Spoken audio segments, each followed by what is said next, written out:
Every few weeks, Dav and I get together with our next performer, Dan Foster, to play D&D.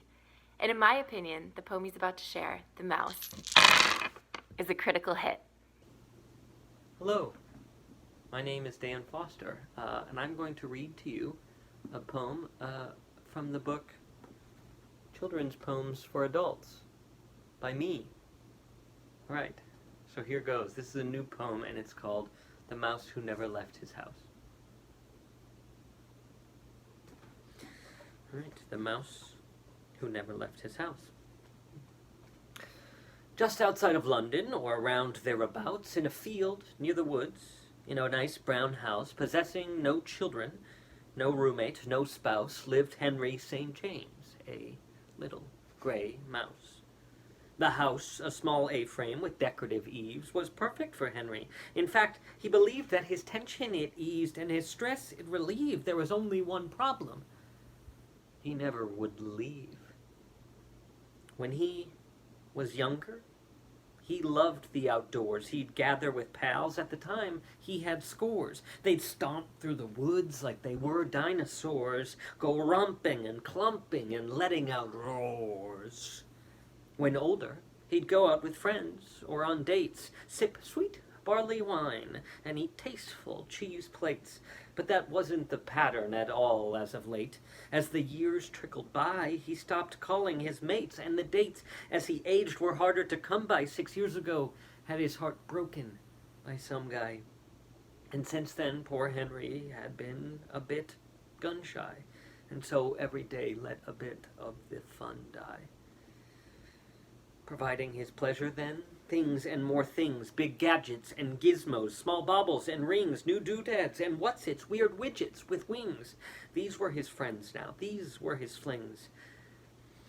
At times he'd get worried, but then came the thought, I'm not sad, I just love my house a whole lot. But I'd love it much more with a nice copper pot. Thus his doubt disappeared with each item he bought. Until one fateful day when Henry espied on his front step a package, and so Henry tried to open the door, but it wouldn't abide. It was jammed. It was stuck. It was locked from outside. He checked the back door, and it was locked too. Went window to window, each stuck as with glue. It felt like a nightmare. It couldn't be true. What was our Henry St. James supposed to do?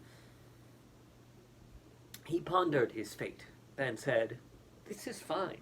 I have plenty of cheese and sweet barley wine. I could last weeks or months in this sweet home of mine."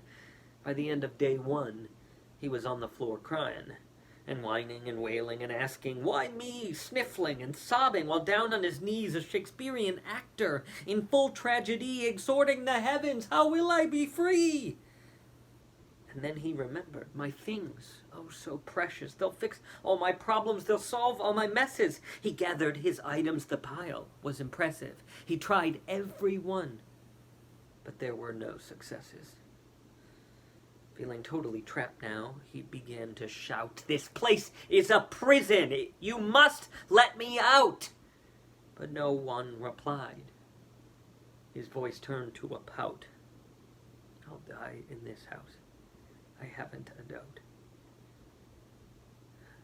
But Henry was wrong when he tried to pretend that inside his brown house is where he would end, because Henry did something then, for him, quite off-trend. He picked up the phone and reached out to a friend.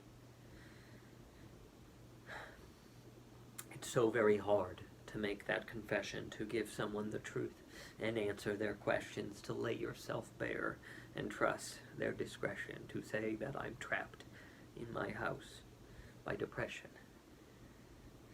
But Henry did that, and I'm happy to say that he's living much better now on to this day. He's not always home, he finds time away. He may not be perfect, but he is okay.